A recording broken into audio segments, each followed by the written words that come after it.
correcto. Sí, porque después entonces no depende de mí, sino del íter, ¿no?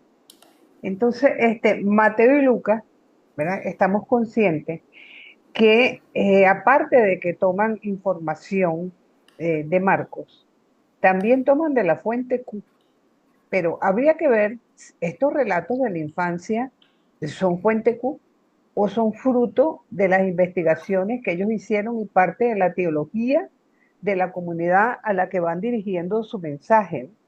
Porque los datos que transmiten, si se quiere, son parciales. Y aun cuando pretenden situar cronológicamente una serie de hechos, bueno, ellos no coinciden en algunos de sus aspectos. Entonces, sencillamente dejan constancia, Julieta, cierra el micrófono, de que esto sucedió en la historia humana.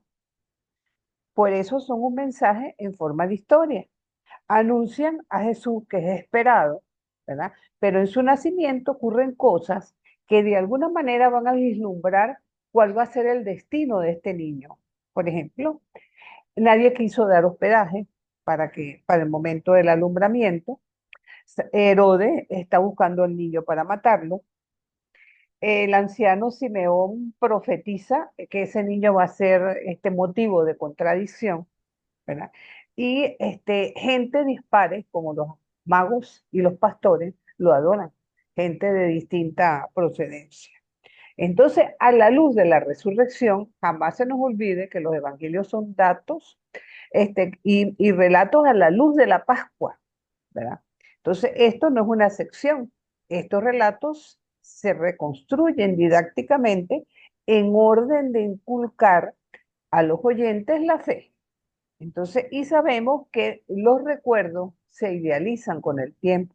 Por eso los relatos, vamos a decir, del nacimiento de Jesús, nos han llegado a veces para muchos como un cuento de hadas, con un final feliz, ¿verdad? Que proyecta un halo de gloria, ¿verdad? Sobre los duros sacrificios del pasado.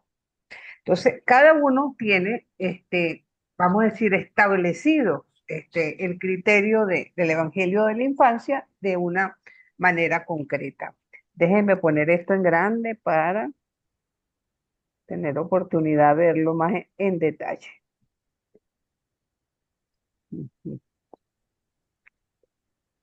Exactamente. Fíjese que en el caso concreto de Mateo, lo tenemos distribuido de esta forma. Comienza con la genealogía de Jesús. Ya vamos a ir sobre cada uno de estos detalles. El anuncio a José, el nacimiento del Salvador, la visita a los magos, la huida a Egipto y la vuelta a Nazaret. Allí termina el relato de Mateo. Para Mateo, recordemos que Jesús es el Hijo de Dios, descendiente de David. Eso es importantísimo para la teología mateana. Pero en Lucas, ¿verdad? Vemos otro tipo de relato. Por una parte, se anuncia el nacimiento. En el caso concreto de Mateo, fíjense que tenemos dos tipos de anuncios completamente diferentes. La visitación de María a Isabel, el nacimiento del Bautista, el nacimiento del Salvador, la visita a los pastores. Vamos a tener la presentación de Jesús en el templo, posiblemente su circuncisión, la vuelta a Nazaret y el niño que va creciendo en sabiduría luego del episodio que ocurre en el templo cuando se pierde durante 3 días. Entonces, básicamente eso es lo que nos va mostrando en cada uno de los evangelistas. Vamos a ver un poco los relatos mateanos. Este, En cierto modo, Mateo simplifica las cosas en relación a Lucas. Presenta el nacimiento de Jesús como un hecho milagroso que por la fuerza del Espíritu se da. Una vez concebido Jesús, Mateo empieza a plantear una serie de consecuencias. José no sabe nada y duda. Fíjense que el anuncio se le hace a José en el Evangelio de Mateo y no a María. Entonces, y es lógico, si estamos ante, en la Biblia se dice que se habla de hombres justos muy pocas veces, y uno de esos hombres justos es José. Y si José es justo, no va a querer ser padre de un muchacho que no es de él. Es lógico, por lo menos así actuaría cualquier hombre de nuestra época, ¿verdad? Pero la presencia del ángel a través del sueño le explica el importante papel que también él va a jugar en la vida de ese niño y el porqué de las cosas como se están dando. Fíjense que él piensa en repudiarla en secreto. En el mundo judío no existe repudio en secreto. Si una mujer es repudiada, esa mujer es apedreada, encabezando la piedra el propio marido o el hombre que dice que la mujer le faltó. Sobre todo porque en el mundo judío, antes de celebrar el matrimonio como tal, se hace un compromiso entre los padres de uno y otro, donde en muchas ocasiones se da una dote. Entonces, ese compromiso que se da entre las dos familias prácticamente este es un matrimonio, porque ese compromiso no se puede romper. Y en el caso concreto de que hubiera alguna intimidad entre los dos novios, no sería ningún escándalo dentro del mundo judío, ¿ok? Porque es una pareja que está destinada a llevar ese compromiso a término. No es el caso de José y María, porque José sabe que no ha tenido contacto con ella, ¿verdad? Entonces, de esa manera, Mateo lo va presentando, digamos, de una manera bastante simpática, por decirlo así. Adelante, Ricardo. Yo no, no, yo no he dicho nada. Disculpe. Ah, Creo que ya, tenía abierto el micrófono. como lo tenías abierto, pensé que ibas a comentar algo. Entonces, sin embargo, Mateo, a pesar de que habla del nacimiento, no da detalles del mismo. Solo le interesa saber que fue en Belén, que fue en la época de Herodes el Grande, ¿verdad? Y luego pasa a contar la historia o la vida de los magos.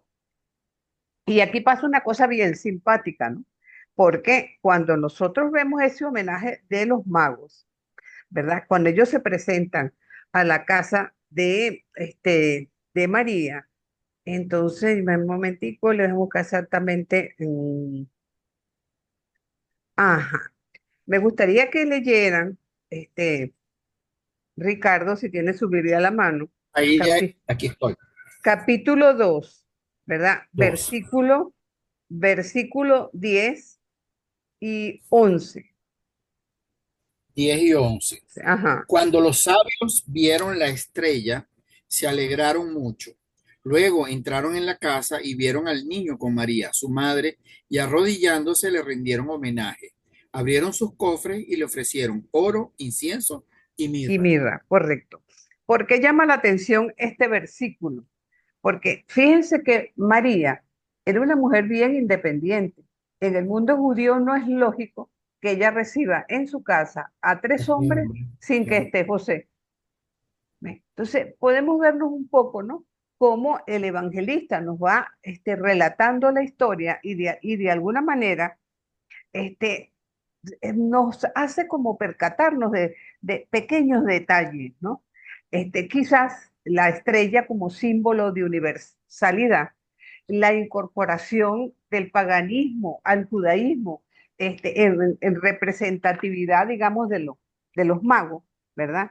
Y cómo muchas veces el mundo rechaza esa venida representada por Herodes, ¿verdad? Que viene a simbolizar el poder que no se le quiere ir de las manos y piensa que posiblemente Jesús pudiera ser un peligro, digamos, para su reinado, ¿verdad? Entonces, de alguna manera hay que estar consciente que los magos de manera simbólica vienen a representar todo esto. Otra cosa que en el relato de Mateo hay cuatro sueños de José.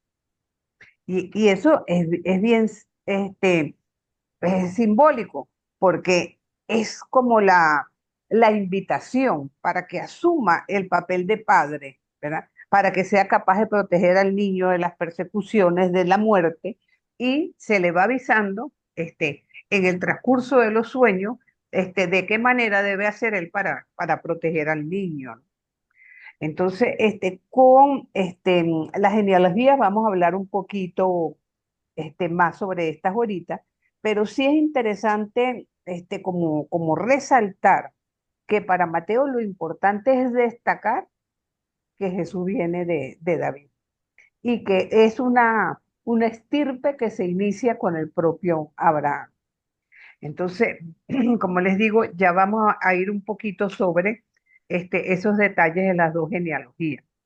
Pero antes quería presentarles una cosa que es bastante particular de Lucas. Lucas presenta casi siempre los personajes como dípticos, ¿ok? Dos personajes como en contraste. ¿Se acuerdan de Lázaro y Epulón? El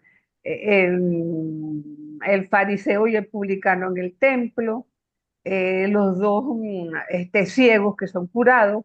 O sea, siempre en el capítulo 10, no, ahí son 10, casi siempre para él, son dos personajes, los dos hijos que uno le dice, sí, papá, pero no hace lo que el padre dice, en cambio el que dice que no lo va a hacer es el que termina haciéndolo, siempre como dos actitudes contrarias. Y empieza este díptico precisamente ante Juan Bautista y Jesús, porque Lucas quiere establecer de una u otra forma, ¿verdad? Que ellos van como en paralelo. La presencia de Juan Bautista como la presencia de Juan Bautista. Ya, Jacqueline, está abierto tu, ajá, en paralelo abiertamente. Fíjese que en el caso concreto de Lucas, él detalla los acontecimientos, incluso los escenifica, por decirlo así. Una característica de Lucas es eso, presentar el esquema de la anunciación en base a estos dos personajes. Pero en el caso concreto de Juan Bautista, estamos hablando de la pareja de Isabel y Zacarías. Un ángel se lo dice a Zacarías, esto es un acontecimiento que ocurre en el templo, estamos conscientes que Zacarías es sacerdote, Zacarías no cree, le parece imposible que con la edad de él y la de su mujer puedan ser padres a estas alturas, ¿verdad? ¿Y cuál es el signo por no creer precisamente? Es la mudez, ¿verdad? Entonces, y no le queda más remedio que callar. Silencio que conserva hasta el nacimiento del niño, ¿verdad? Que la tradición dice que nació en Ain Karim, que es una población que queda hacia las montañas en Judea. Y el cántico que lo identifica es el Benedict. En el caso de Jesús, ahí sí, la presentación del ángel es a María. Se da en una casa, ya no en el templo. Ella es una doncella y ella cree, pero sencillamente ella dice, bueno, ¿y cómo va a ser eso? Yo no he tenido relación con ningún hombre. Entonces, de alguna manera, el signo de ese anuncio es precisamente la concepción con la fuerza del espíritu, ¿verdad? De alguna manera, el nacimiento, según las escrituras, se da en Belén, y el cántico que caracteriza la voz de María es precisamente el Magnífica. Entonces, esto lo vamos viendo, como les digo, en paralelo. Entonces, básicamente, este esquema, ¿verdad? Tendríamos que decir que la anunciación del nacimiento de Jesús a María es uno de los puntos culminantes del relato lucano. El mundo cristiano acepta como real y como histórico el hecho de la encarnación. Entonces, ese misterio es esencial para la fe. Los intérpretes de la Biblia y los teólogos cada uno como que lo explica de modo distinto. No se discute el hecho, porque es fe, se discute el modo como se realizó. Y de allí sale ese canto glorioso, que es el Magníficat, que es una síntesis de la figura de María en el proceso salvífico, con un contenido social impresionante, porque la presencia de Dios en la historia tiene que traducirse por un cambio en las estructuras injustas. Así que el sí de María, lo que nos viene a afirmar es que Dios ya no es garantía de los opresores que han velado su rostro, porque en Dios está la verdadera riqueza del ser humano. Entonces, Lucas todavía llega más allá porque nos habla de algo que Mateo no toca y que tiene referencia con los primeros años de Jesús, incluso hasta el momento que se presenta en el templo, poniendo de manifiesto que Jesús iba creciendo en sabiduría. Detalle que por lo menos Mateo lo soslaya. Entonces, de algún modo, José y María han sido interpretados en forma complementaria por estos dos evangelistas que de algún modo lo que acentúan básicamente es la piedad familiar, el espíritu religioso de la familia, en el plano teológico también, que Jesús trasciende a sus padres, que Dios está presente en Jesús y sus padres lo comprenden de esa forma. Y cómo de alguna manera va prefigurando, si se quiere, la Pascua de esa forma. Podríamos decir, además, que estos dos relatos tienen coincidencia y diferencia. ¿En qué coinciden? En la concepción virginal, en que María es la prometida de José, el nombre de Jesús en ambos textos aparece, que es en tiempos de Herodes y por supuesto que se crió en Nazaret. Esas serían básicamente las coincidencias entre los dos evangelistas. Pero hay ciertas diferencias. Y vamos a entrar un poco en eso de la genealogía.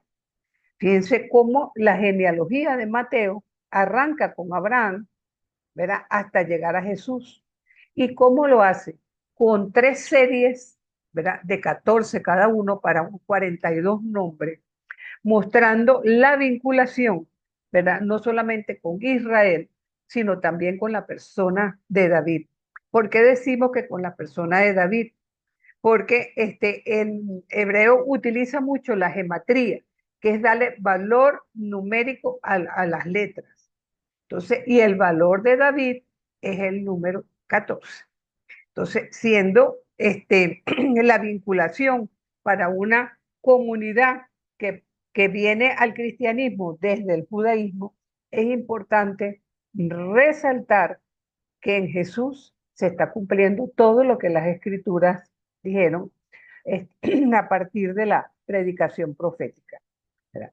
Según Mateo, ¿verdad? José y María son de Belén, que después van a vivir en Nazaret es otra cosa, pero en un primer momento los presenta como si fueran de Belén. En Mateo, José es el personaje más importante después de Jesús. Es a José a quien se le aparece el ángel, es Dios quien se le revela en sueños a él, precisamente, y hay una serie de signos o señales que está representado por los magos, por la estrella y por la matanza de los inocentes. Hay una premisa que, según el evangelista Mateo, precisamente por la persecución de Herodes, van a Egipto y después nuevamente regresan a la tierra de prometida. ¿Quién hizo ese camino al igual que Jesús? Moisés. Moisés, el libertador del pueblo, hace precisamente ese camino de llegar desde Egipto hacia la tierra prometida. Una visión vinculante para esta comunidad. En cambio, Lucas hace una genealogía en reversa. Ya no comienza con Abraham, sino que comienza con Jesús hasta llegar hasta Adán. Imagínense. ¿Por qué? Porque Lucas es eminentemente universalista, ¿verdad? Y no lo hace al comienzo como Mateo, sino que lo vamos a ver luego del bautismo, antes de que Jesús comience su vida pública, en el capítulo 3. Para Lucas, José y María son de Nazaret y tienen que ir a Belén por el censo y por eso Jesús nace allí. Aquí, a diferencia de Mateo, el personaje más importante después de Jesús es María. Es a ella quien se le aparece el ángel, ¿verdad? Aquí nosotros no vamos a ver magos, ni matanza de inocentes, ni estrellas, sino pastores, la gente humilde. Entonces, luego del censo, ¿verdad? Ellos regresan a Nazaret. Ese es un poco lo que los evangelistas nos regalan acerca de concretamente de estos regalos, de estos relatos. Ahora, vamos a tratar de ver los datos que precisamente nos proporciona este, las genealogías en un primer lugar. Entonces, tendríamos que decir, básicamente, que las dos genealogías o los antepasados de Jesús, por decirlo de alguna manera, los evangelistas afirman una y otra vez que Jesús era hijo y descendiente de David. El primer testimonio que nosotros escuchamos acerca de esta afirmación no la encontramos en los evangelios, sino en Pablo, en la carta a los romanos, capítulo 1, versículos del 1 al 3. Si pueden leerlo, por favor.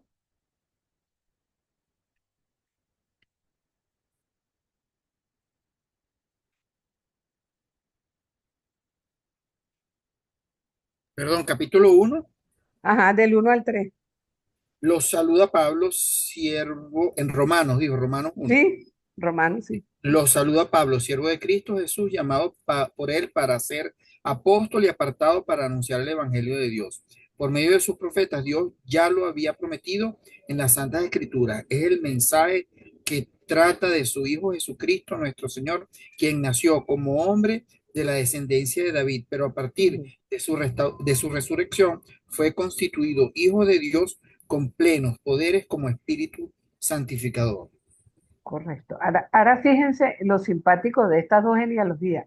Aparte que una va de arriba abajo y otra de abajo hasta arriba, ¿no? Este, básicamente podríamos nosotros decir desde la fe que un historiador no puede discutir las palabras del ángel, pero hay disparidad en las dos genealogías. Digamos que de Abraham hasta David, las dos genealogías son igualitas y coinciden. Ahí no tenemos problema. Pero Lucas introduce dos personajes adicionales, Adni y Admin, absolutamente desconocidos en la Biblia. Ahora, desde David hasta la época del desierto, el destierro en Babilonia, Mateo menciona 15 nombres y Lucas 21. Pero la parte de David, aparte de David, no coinciden en ninguno. O sea, o estamos hablando de tradiciones que fueron diferentes para cada uno de ellos. Habría que ver que en el caso del nacimiento de Jesús, Mateo incluye a dos personajes, Sealtiel y Zorobabel. Eso sí aparece en la Biblia. Pero los padres de estos dos son distintos en las dos genealogías. Entonces, la genealogía, como les dije de Mateo, está compuesta por tres grupos de 14, donde aquí lo más importante es el valor teológico que tenemos a partir de la gematría. La genealogía de Lucas podríamos decir que es menos artificiosa, si es que podemos darle un nombre, ¿no? Pero son distintas. Para cada uno de ellos algo está claro. Jesús fue auténticamente el Mesías, pero por supuesto fue descendiente de David, porque en el Antiguo Testamento, en cierto modo, abundan muchísimas genealogías y no necesariamente tienen que ser artificiosas por eso. Si nosotros nos vamos a poner como historiadores, vamos a poner en entredicho lo que cada una de ellas nos dice. Pero evidentemente, el que considerar que sea hijo de David, nos viene en el, digamos, en el aporte de ambos evangelistas. Ahora, ¿cómo podemos nosotros decir que nos viene del linaje de David si la genealogía se cuenta por el padre y no por la madre? ¿Verdad? Entonces tendríamos que decir, ¿verdad? Es que lo están contando, dicha genealogía es a partir de José y no precisamente de María. Y es allí donde yo me quiero devolver al Evangelio de Mateo para que nos demos cuenta de qué forma está la genealogía de Mateo. Y quiero que nos paremos en dos versículos. El versículo 7, si no me equivoco, no, el versículo 6. Ajá, el versículo 6 y el versículo 16. ¿Ok? Es una genealogía que se distingue, aparte que parte de Abraham, que va marcando una pauta.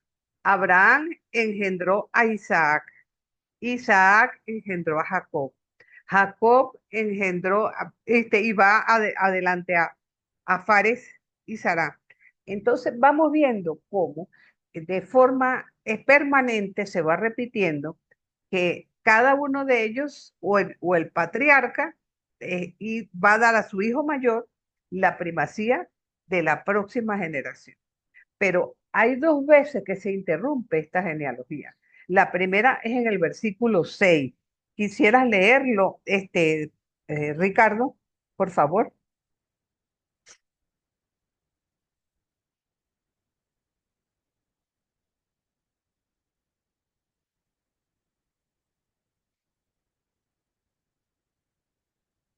Tiene el Yo no- micrófono cerrado. Tienes el micrófono El apagado, micrófono Ricardo. cerrado. Ajá. Disculpen. No te Sí, preocupes. Si estábamos diciendo, ¿será que lo está buscando? Porque sí, no no. lo escuchamos. Voy a leer el 5 y luego el 6 porque Ok. igual me perdí. Salmón fue padre de Booz, cuya madre fue Rahat. Booz fue padre de Obed, cuya madre fue Ruth. Obed fue padre de Jesé, y aquí empieza el versículo 6. Y Jesé fue padre del rey David. El rey David fue padre de Salomón, cuya madre fue la que había sido esposa de Urías. Hasta ahí es el versículo Bueno, 6. ¿qué versión bíblica tienes tú? Yo tengo la de Dios habla hoy. Ah, bueno, porque fíjense que te voy a leer lo que dice la mía, ¿no? David engendró de la mujer de Urías a Salomón, versículo 6, ¿verdad? Ujú. ¿Y qué dice el versículo 16? El 16 dice, Ajá, Jacob fue padre de José, el marido de María, y ella fue madre de Jesús, al que llamamos el Mesías. ajá. Entonces, fíjense que aparte de que esta genealogía nombra a cuatro mujeres como precursoras del Mesías, lo cual es algo abiertamente inusual, por no decir otro nombre, Cierto. tratándose de un público que viene del judaísmo. Pero más allá de eso, hay algo que es bien interesante y que Mateo de forma muy inteligente lo destaca en esta genealogía. Ustedes saben la historia de David y Betsabé, ¿verdad? Que Betsabé era muy bonita, que un día David la vio por una ventana y la estaba bañándose en su casa, y se prendó de ella, dijo que se la trajeran, tuvo relaciones con ella y la mujer se embaraza, ¿verdad? ¿No han leído ese cuentico? Eso está en el libro, el primer libro de Samuel, ¿ok? Capítulo 7 en adelante. Entonces, tenemos la situación de que por la ley del levirato, cuando un hombre muere sin dejar hijo, la mujer tiene que casarse con el cuñado para darle hijos al muerto, ¿verdad? En este caso concreto, eso no ocurre. ¿Por qué no ocurre? Porque David, cuando se embaraza, Betsabé, entonces él trae a Urías, que estaba en batalla, hace que él vaya a su casa para que se acueste con su esposa y hacer pasar al muchachito como de él. Entonces él no quiere hacer eso porque él dice que él no se va a ir a retosar con su esposa cuando todos sus compañeros están en batalla y se queda de pie. Primer intento de David. Segundo intento, entonces le da bebidas alcohólicas para que, emocionado con el licor, vaya a acostarse con su mujer y el embarazo nuevamente aparezca de él. Como en esta vez tampoco resultó, resulta que entonces David tiene una genial idea. Lo manda a la batalla y le dice a sus superiores que lo pongan de primerito en la batalla, para que sea el primero que caiga si hay muerto, como en efecto ocurrió. Cuando le traen la noticia de que Urías ha muerto, dice, bueno, ya no hay que esconder más nada. Se trae a Bexabe para su casa, ¿verdad? El primer hijo que ellos tienen muere, pero y finalmente engendran a Salomón, que fue su hijo. Entonces, ¿qué pasa? Por la ley del levirato y después del libro de Ruth, esta era una obligación que era extendida a la familia corta, ¿no? A lo que era los hermanos del difunto. Pero de algún modo, Mateo tiene, vamos a decir, no el atrevimiento, sino la visión de extenderla todavía más. Entonces, David es el padre genético de Salomón, pero el padre legal no lo es, porque eso tendría que haber sido legal de Urías, el muerto. En cambio, en el versículo 16 tenemos el caso contrario. Jacob engendró a José, esposo de María, de la que nació Jesús, llamado el Mesías. Aquí José no es el padre biológico, pero se convierte en el padre legal de nuestro Señor Jesucristo precisamente, y de allí cuando se habla de la estirpe de David, estamos hablando concretamente que por eso se vincula a la estirpe de José. Entonces, los pasajes son bastante sencillos, pero con una profundidad muy, pero muy grande. Ya sabemos, lo vimos la semana pasada con lo que tuvo que ver con los evangelios de la infancia y los que vienen a partir de los textos apócrifos, cómo de alguna manera todos estos relatos que tienen que ver con el nacimiento de Jesús y parte de su infancia, ¿verdad? De alguna manera están adornados con una serie de historias, vamos a decir, fantásticas, pero es así. Otro detalle es lo que tiene que ver con la purificación de Jesús en el templo. Ahora, recordemos que para el mundo judío y según el Deuteronomio, el primogénito, el primer varón, tenía que ser consagrado al templo. El pasaje de Lucas así lo deja entrever.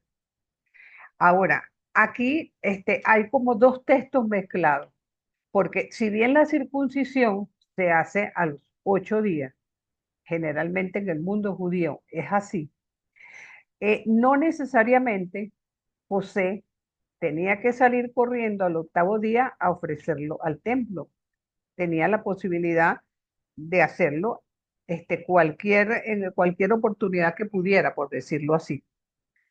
Igualmente, la presencia de María en el templo, si estamos hablando de la circuncisión de Jesús, es inadecuada desde el punto de vista histórico, porque cuando una mujer daba a luz, tenía que estar 40 días en su casa precisamente por haber dado esos 40 días de impureza y luego sí presentarse en el templo para ofrecer un pichancito, lo que la familia pobremente pudiera ofrecer al templo.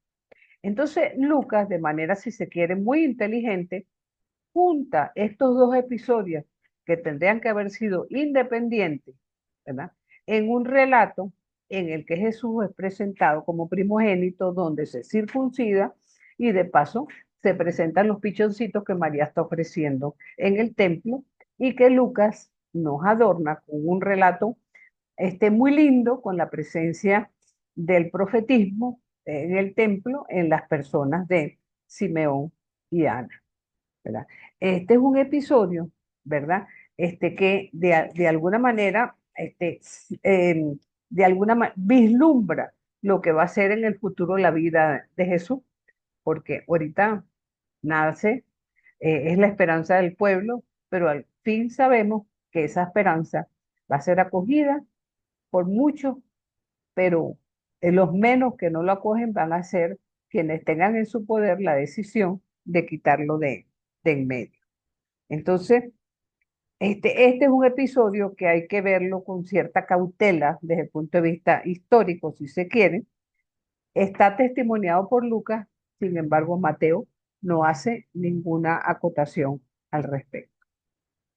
Otra cosa es que cuando el padre va a presentar al primogénito, no necesariamente tiene que llevar al niño, lo puede hacer completamente solo. Entonces, incluso había ocasiones en que el propio niño era circuncidado por su propio padre. No, no necesariamente tenía que ir al templo para eso. Entonces, vamos a decir que este doble episodio, del cual por supuesto de paso no se sabe en qué consistió la profecía de Ana, ya está por adelantado presuponiendo la teología cristiana de la salvación, un relato que abiertamente tiene como punto de partida ya la fe pospascual. Bueno, entonces, vamos entonces también al episodio de los 12 años, ¿verdad? Cuando Jesús está en el templo de Jerusalén, ¿verdad? Donde se presenta cierta independencia por parte de Jesús, que se le pierde 3 días a los padres, y ellos lo encuentran hablando con mucha sabiduría dentro del templo. Recordemos que cada vez que en los evangelios se mencionan los 3 días, si se quiere, es una acotación velada a lo que va a ser precisamente los 3 días de la resurrección, ¿verdad? Este, en sí, este es un episodio que no tiene ningún viso de historicidad. ¿Ok?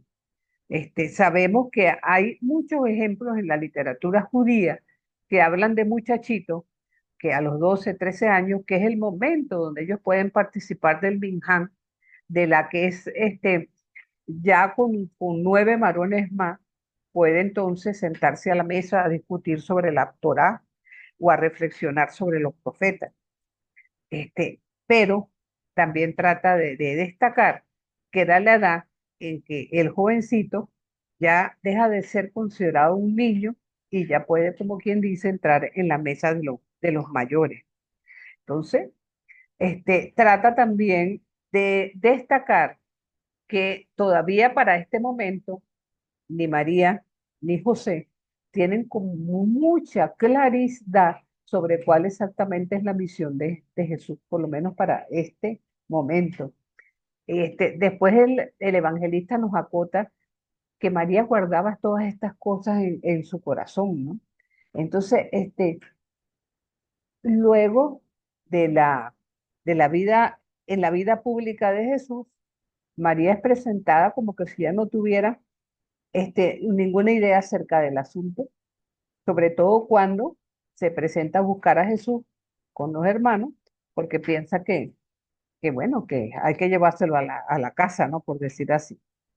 Entonces, hay detalles interesantes que nos van regalando estos evangelios de la infancia, que es bueno como ir reflexionando acerca de ello. Entonces, el que haya nacido Jesús en una cueva también es algo que podemos considerar como cierto si no tenían hospedaje, pero más que cueva, hablar de esos pequeños espacios donde en muchas ocasiones la familia, los animales, la cocina, las camas, todo estaba como un mismo ambiente, porque no podemos imaginarnos las casas en el siglo primero como son las casas nuestras hoy por hoy, con habitaciones separadas y cierta discreción, sobre todo al momento de separar ambientes, ¿no? Por decirlo así. Entonces, siguiendo en esta perspectiva, ¿verdad? Entonces tendríamos que ver que de lo que nos regalan los evangelistas, podemos nosotros considerar con una historicidad científica que posiblemente y con seguridad ocurrió así. Hay cosas que tenemos que percibir con una historicidad probable, que probablemente ocurrió así, y hay detalles con una historicidad completamente nula, por decirlo así. ¿Qué podemos nosotros atestiguar con historicidad científica? Que María y José fueron los padres de Jesús, que José era carpintero, que ambos eran de clase, vamos a decir, media humilde, ¿verdad? Que nació en tiempos de Herodes el Grande, que fue circuncidado como cualquier judío de su época, ¿verdad? Sabemos que los evangelistas no, nos ilustran al respecto. Ahora, cuando nosotros decimos, ¿verdad? Que fue en época de Herodes el Grande, que estamos afirmando allí. Recordemos que uno de los detalles que es interesante resaltar es que históricamente Herodes muere el año 4 antes de nuestra era. Muere un 27 de marzo en Jericó. Entonces, si él muere el año 4 antes de nuestra era, ¿cómo Jesús nació en el año 1 o en el año 0? Entonces, allí hay algo que reflexionar. Sin embargo, estamos hablando de un hecho histórico. Si Herodes muere en el año 4, Jesús tiene que haber estado vivo antes de esa fecha y haber nacido antes de esa fecha, que consideramos 100% histórica. Entonces, sabemos que nace en época del emperador Augusto, eso también es histórico. También es histórico que muere en época de Tiberio, cuando Pilatos era gobernador en Jerusalén, ¿verdad? Entonces, sabemos que después del año 325, cuando el cristianismo se convierte en la religión oficial del imperio, se seguían contando los años en relación a la fundación de Roma. Entonces dijeron, pero bueno, si el acontecimiento Cristo fue algo tan grande que podemos partir la historia en un antes y un después de Jesús, ¿por qué no considerar como el inicio de esa nueva era el año que nació Jesús? Y le dieron esa tarea a un monje llamado Dionisio el Exiguo, pero eso fue en el siglo sexto, quien, tristemente, con los datos que tenía, se equivocó y dató mal la fecha de Jesús. ¿Por qué sabemos que Jesús nació, y esto es históricamente y científicamente comprobado antes que de la muerte de Herodes? Simplemente porque sabemos que hubo un censo. Lucas habla de un censo que es precisamente lo que lleva a, a la Sagrada Familia, precisamente a Belén. Entonces dice que fue un edicto de César Augusto cuando Cirino era gobernador de Siria. Entonces, pero ese nombre, Cirino, no aparece históricamente en ninguna parte, ¿verdad?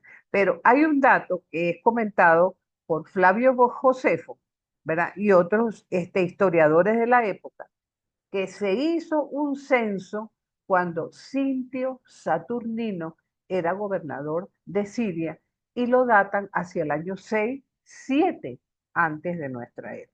Entonces, eso sí pudiera llevarnos a considerar que con toda seguridad Jesús nació años 6, 7 antes de nuestra era, aun cuando tengamos, digamos, el calendario un poquito desfasado de esa realidad. Entonces, eso es lo que sabemos que históricamente es cierto. Ahora, este, ¿qué es con historicidad probable?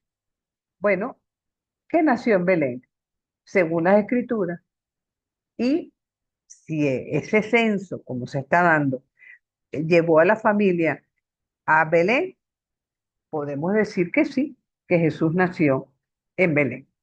Pero lo curioso es que Jesús nunca lo identifican en los evangelios como Jesús de Belén, sino como Jesús de Nazaret.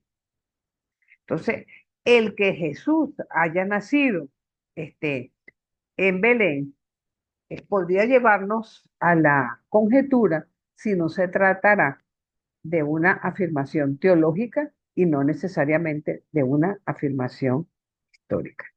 Hay un dato a favor, y es que en Belén hay una basílica, la de la Natividad, que fue construida en el año 529 después de Cristo, en la época de Justiniano, debajo de la cual se encontraron unos cimientos de una más antigua que se piensa que era del tiempo de Constantino, ¿no?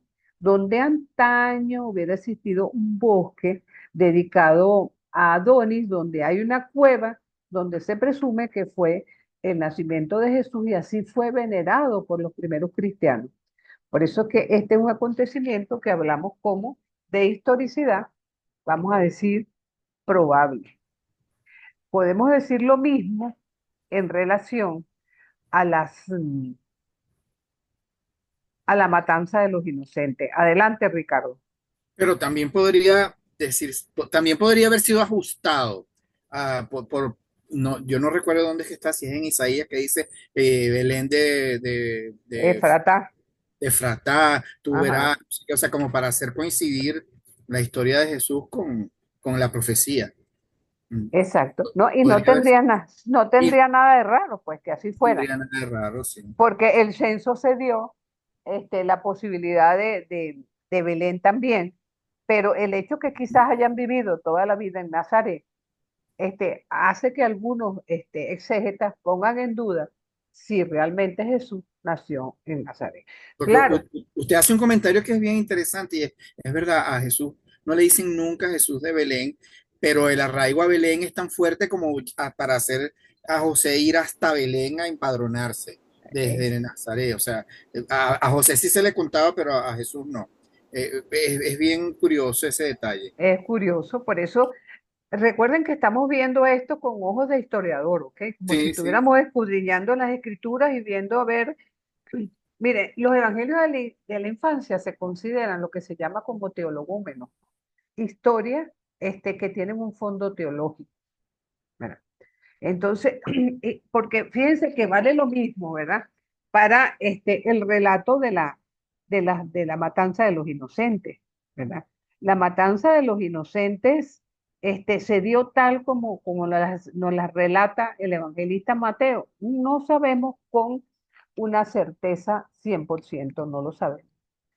Lo que sí sabemos es que Herodes el Grande era muy malo y tan malo como que no tuvo a menos, mata niños desde su propio nacimiento, incluso algunos de sus hijos, a su hijo Alejandro, su hijo Antipater, su hijo Aristóbulo, a todos esos los mató.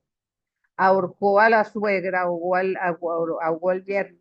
Entonces, uno no puede más que imaginarse que era una persona tan aferrada al poder que consideraba enemigos hasta gente que ni siquiera tenían la capacidad, siendo niños, de poder acabar. Entonces, no dudemos que se gestaron una serie de leyendas alrededor de este personaje, ¿verdad? Y que sabiendo de antemano, y eso lo vemos en el relato de los magos, que Herodes quería ir y que adorarlo, y los magos reciben el aviso de irse por otro lado diferente. Quería adorarlo, quería matarlo. O sea que a veces las leyendas tienen su dejo histórico y tienen una profundidad que es netamente histórica. Y eso hace entender, por una parte, ¿verdad? Que hayan tenido que huir para que no tuviera el peligro Jesús este, de morir antes que su misión pudiera llevarse a cabo. Pero también recordemos que eso lo dice Mateo. Mateo, para Mateo es importantísimo, así como el pueblo de Israel tuvo que ir hasta Egipto y después subir a la tierra prometida, Jesús como un nuevo Moisés, y así es presentado en el Evangelio de Mateo más de una oportunidad, haya ido a Egipto y entonces nuevamente subir hacia la tierra prometida. Ahí, en estos relatos enriquecen muchísimo los evangelios apócrifos, porque ellos incluso hablan de una serie de leyendas que en la medida que iba huyendo la familia sagrada, las palmeras se arrodillaban al paso de Jesús, y una serie de hechos totalmente fantásticos que evidentemente enriquecen estos relatos y las películas también, porque más de una película hemos visto cosas como esa. ¿Ven? Pero también hablamos de hechos que sencillamente tienen una historicidad completamente nula, como el hecho de que Jesús haya nacido un 25 de diciembre. Sabemos que Jesús no nació el 25 de diciembre, es más, es muy probable que haya nacido en verano, probablemente en los meses de julio, agosto, porque si vamos a hacer caso de los pastores que estaban al descampado ah, este, con sus ovejitas y sus corderos, estos animales en invierno tienen que estar recogidos bajo techo en la noche. Y si ellos estaban a la intemperie, quiere decir que era una época de calor, ¿verdad? Pero podemos imaginarnos que si Jesús muere aproximadamente en el año 30, estos evangelios se escriben 50, 60 años después, que testigos oculares pudieran dar cuenta de exactitudes en una serie de fechas y situaciones, eh, sencillamente era prácticamente considerarlo imposible.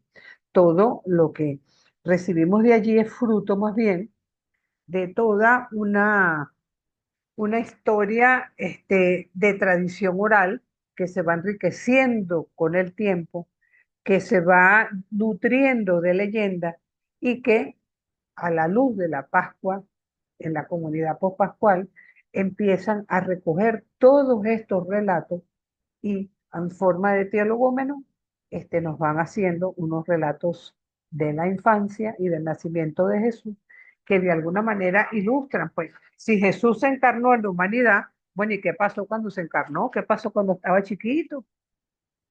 Uno a veces se imagina, ¿verdad?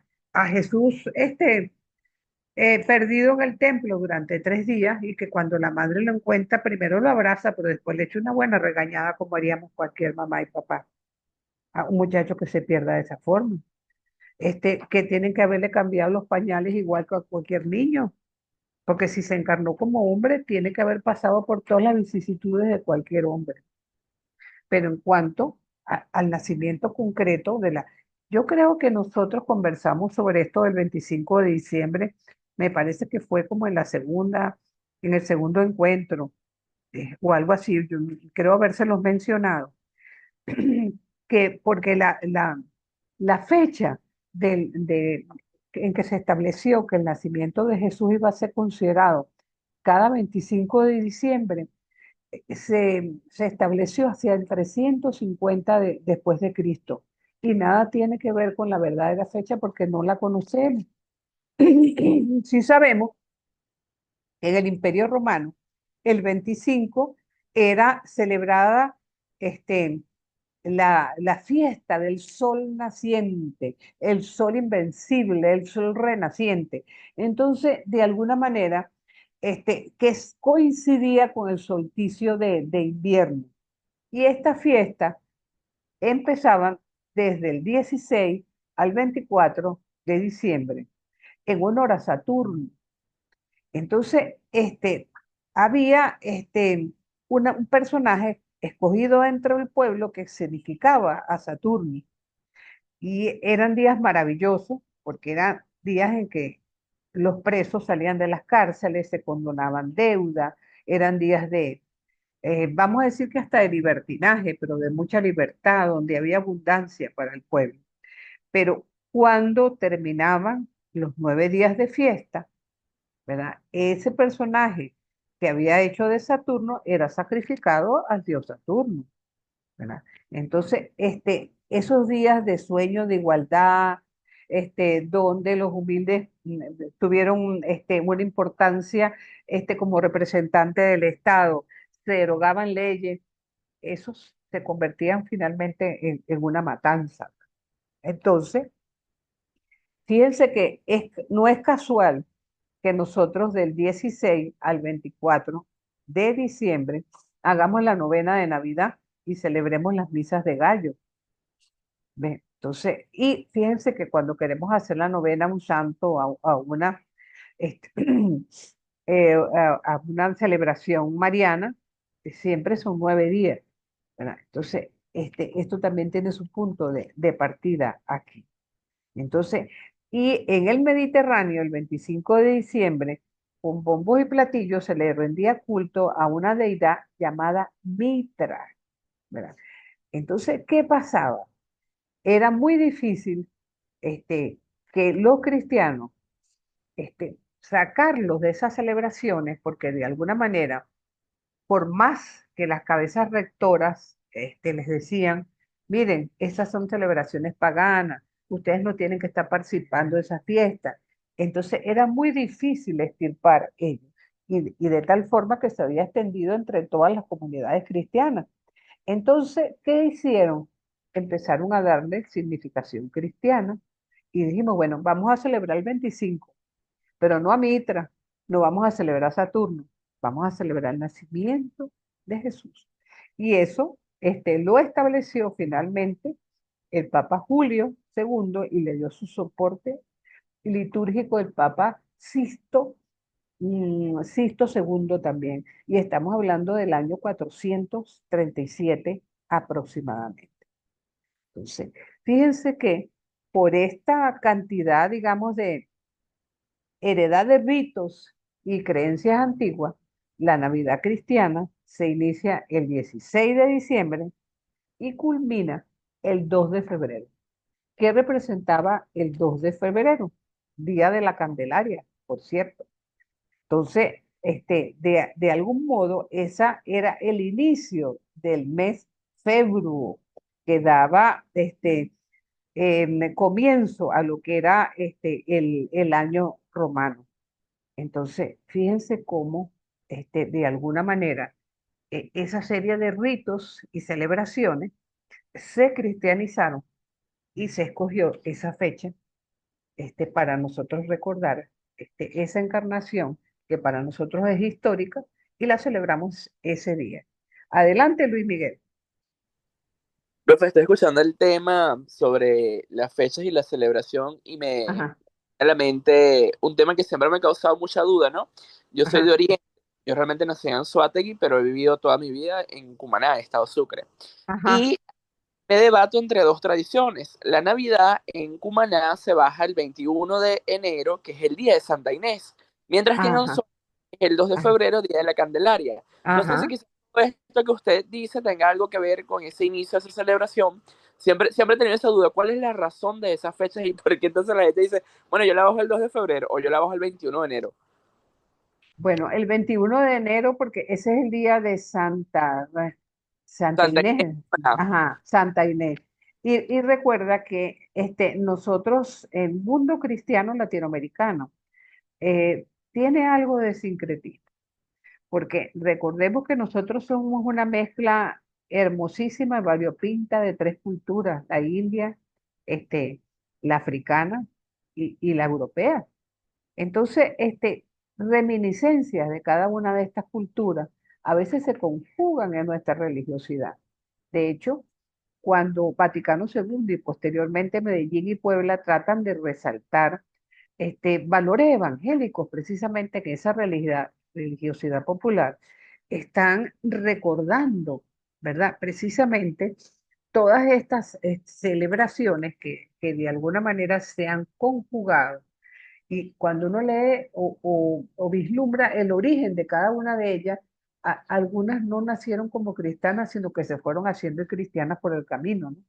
Y fíjense cómo en enero hay muchas celebraciones vinculadas a San Inés, lo de el niño perdido que va de las casas, de casa en casa, celebraciones que tanto en Oriente como con los estados andinos se celebran con mucho fervor durante todos esos días.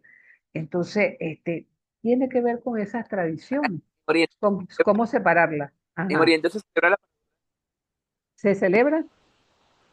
No te escuchamos. la paradura del niño justamente, La paradura del que niño, en exactamente. Oriente se Ajá, correcto. Entonces, fíjense que en cierto modo, todas son celebraciones vinculadas, pues, a esa, bueno, como cuando uno, le nace un niño en casa, ¿no?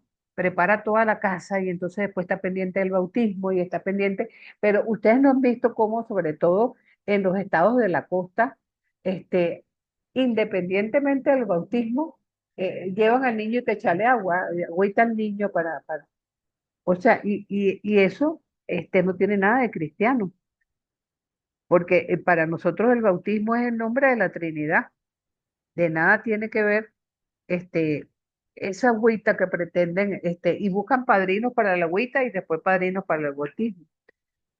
Lo primero no tiene nada que ver con los sacramentos tales como nosotros lo tenemos concebido.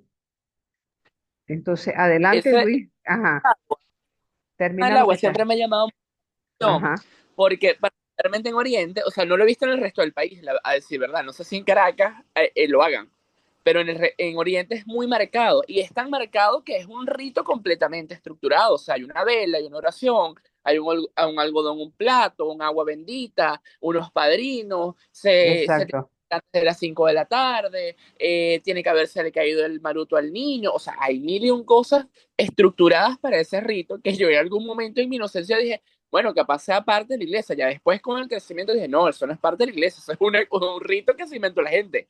Pero eso siempre me había llamado también mucho la atención, cómo está tan arraigado en el oriente del Sí, país, pero más allá de arraigado, estructurado, o sea, porque no es un invento cualquiera, no es algo que se improvisa, es algo que tiene una exacto. estructura formal en la sociedad, digamos. Tal cual como tú lo estás afirmando, porque es fruto, como te digo, de esa vivencia, de esa manera, pues, de celebrar la fe de manera sencilla. Y otra cosa, muchas veces al margen de la jerarquía, ¿ok? Porque la religiosidad popular en el fondo tiene más de popular que vamos a decir, de clerical, ¿verdad? Adelante, Julieta. Sí, con relación a la visita de los Reyes Magos y los pastores, ¿qué nivel de historicidad se puede decir que tienen ambos? Probable, nula, Bueno, científica. mira, vamos a decir que es probable. ¿Por qué es probable? Primero porque los, los magos representan la universalidad. La encarnación de Jesús no es meramente para el mundo judío, sino para toda la humanidad. Él viene a ser la luz, que convierte las tinieblas en claridad, ¿verdad? Entonces, en ese sentido, nosotros podríamos verlo así. Y la presencia de los pastores, que eran comunes en la zona, tampoco tiene nada de inverosímil, ¿no? De que podamos nosotros considerar la presencia de unos y otros como probables. Incluso algunas tradiciones dicen que ellos vinieron guiados por la estrella. Y entonces, desde el punto de vista, vamos a decir, de la historia de los grandes personajes, se dice que cuando Alejandro Magno nació, una estrella de alguna manera estaba alumbrando el día de su nacimiento. O sea que hay como un cierto sentir de que los personajes importantes de la historia, de alguna manera, algo señala su presencia. Y qué más que para nosotros de la fe afirmar que el sol de la humanidad encarnó en la persona de Dios, nos regaló a Jesús de En alguna ese manera. caso, Ajá. la historia de la estrella es un fenómeno astrológico o fue una cosa, una señal divina particular del momento. ¿Cómo se ve? Hay No, mucha elucubración, pero no sé si es exacto, al confirmable. ver mucha lucubración no podemos afirmar ni una cosa ni la otra.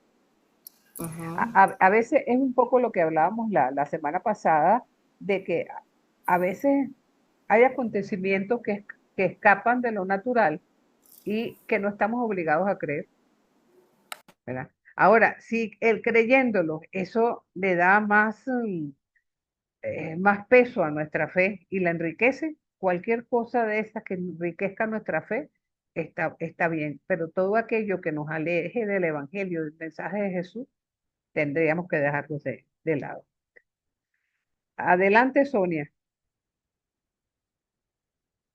No, era un poco para acotar que muchas veces esa tradición venezolana del bautizo del agua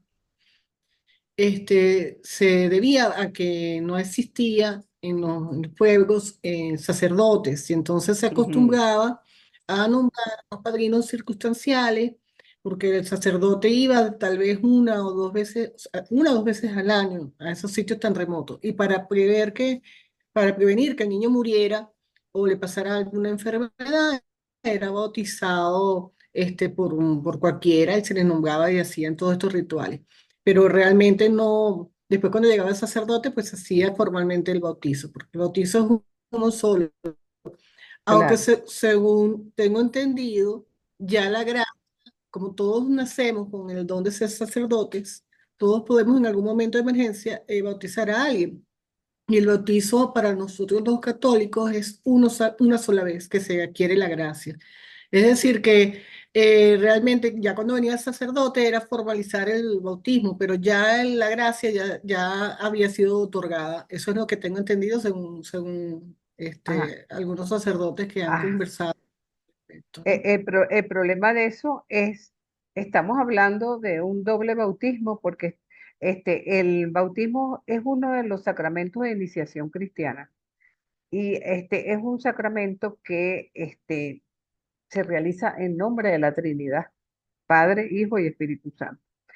En un momento de emergencia, ciertamente cualquiera de nosotros puede, este, en una emergencia, bautizar a un muchacho en un momento dado, pero cuando se hace ese bautismo de agua, ¿se hace en nombre de la Trinidad?